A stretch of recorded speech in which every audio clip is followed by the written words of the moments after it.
नीचे खूनी मंडी सब्सक्राइब। दोस्तों मोंजुलिका तो हमारे साथ आ गई, अब आप भी आ जाओ। जल्दी से हमारे चैनल को सब्सक्राइब करो और बेल आइकन को दबाना मत भूलना। अभी हाल ही में अपने एक्टर बनने के ड्रीम को पूरा करने के लिए मुंबई शिफ्ट हुआ था। ये शहर उसके लिए बिल्कुल नया था। वो यहाँ पर आकर 3 लड़कों के साथ एक 1 BHK फ्लैट शेयर कर रहा था। वो तीनों लड़के भी एक्टर बनना चाहते थे और वो भी कई सालों से मुंबई में ही रह रहे थे। उनके सामने ऋत्विक एक नौसिखिया था, इसलिए ऋत्विक को लगा था कि शायद वो लड़के उसे भी मुंबई में रहने के तौर तरीके सिखा देंगे। लेकिन उनमें से एक लड़का विनय ऋत्विक को बिल्कुल भी पसंद नहीं करता था और उन दोनों का छोटी छोटी बातों पर अक्सर झगड़ा हो जाता था। ऊपर से ऋत्विक को मुंबई में कोई काम भी नहीं मिल रहा था। वो रोज 3-4 ऑडिशंस देता था पर उसे आज तक कभी भी कोई कॉल बैक नहीं आया था। अब ऋत्विक बहुत उदास रहने लगा था। एक बार विनय ने उसके साथ एक प्रैंक करने का सोचा। उसने एक फेक प्रोडक्शन हाउस की ईमेल आईडी बनाकर ऋत्विक को उस आईडी से एक ऑडिशन मेल भेजा। उस ईमेल में लिखा था कि ऋत्विक को एक नई हॉरर मूवी के लिए शॉर्टलिस्ट किया गया है। उस ईमेल को पढ़कर ऋत्विक की खुशी का ठिकाना नहीं रहा। इतने वक्त से वो ऐसे ही किसी मौके का इंतजार कर रहा था। एक्साइटमेंट के चलते उसने उस ईमेल का तुरंत ही रिप्लाई कर दिया। विनय ने इसके बाद कुछ ऐसा किया जो शायद उसे कभी नहीं करना चाहिए था। उसने एक और मेल किया जिसमें उसने ऋत्विक को ऑडिशन की डेट, टाइम और जगह बताई। मेल में लिखा था कि ऋत्विक को अगली रात 11 बजे डिसूजा चौल पहुंचना था। डिसूजा चौल ये कोई मामूली चौल नहीं था, बल्कि लोगों की माने तो ये एक हॉन्टेड जगह थी। इस चौल में रहने वाली एक औरत की कुएं में गिरकर मौत हो गई थी और उसके बाद से उस चौल में भयानक चीजें होना शुरू हो गईं। पड़ोस में रहने वाले लोगों ने रात में बाहर निकलना छोड़ दिया था। सब जगह खबर फैल गई थी कि उस चौल में बने कुएं के पास अक्सर सफेद साड़ी पहने एक औरत भटकती है। मुंबई में रहने वाले ज्यादातर लोगों को इस चौल के बारे में पता होता है, पर ऋत्विक डिसूजा चौल के बारे में कुछ भी नहीं जानता था। हालांकि उसे ऑडिशंस की टाइमिंग्स देखकर थोड़ा अजीब तो लगा, पर उसने सोचा कि ये उसकी लाइफ की पहली अपॉर्चुनिटी है और उसे इसे छोड़ना नहीं चाहिए। ऑडिशन की रात ऋत्विक तैयार होकर डिसूजा चौल पहुंच गया। डिसूजा चौल के गेट के सामने आते ही उसे अचानक से ठंड लगने लगी और एक अजीब सी घुटन महसूस होने लगी। पर हैरानी की बात तो ये थी कि डिसूजा चौल बंद था। वहां पर उसे दूर दूर तक कोई नहीं दिख रहा था। वो इलाका बिल्कुल सुनसान था और ऋत्विक को वहां पहुंचकर ठीक नहीं लग रहा था। ऋत्विक वहां से वापस जाने ही वाला था कि तभी उसके कंधे पर किसी ने हाथ रखा। लेकिन जब वो मुड़ा तो वहां कोई नहीं था, पर अब उस चौल का गेट खुला हुआ था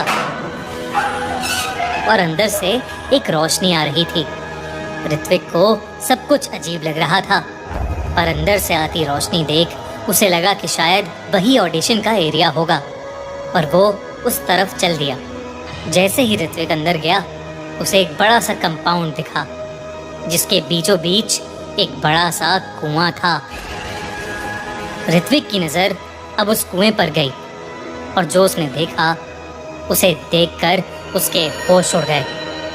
कुएं के किनारे पर एक औरत खड़ी हुई थी और उसे देखकर ऐसा लग रहा था जैसे वो कुएं में कूदने ही वाली हो। वो औरत दिखने में बेहद अजीब थी और वो ऋत्विक को घूरे जा रही थी। वो ऋत्विक को देखकर बोली, मुझे बचा लो, मुझे बचा लो, मैं मरना नहीं चाहती, मुझे बचा लो।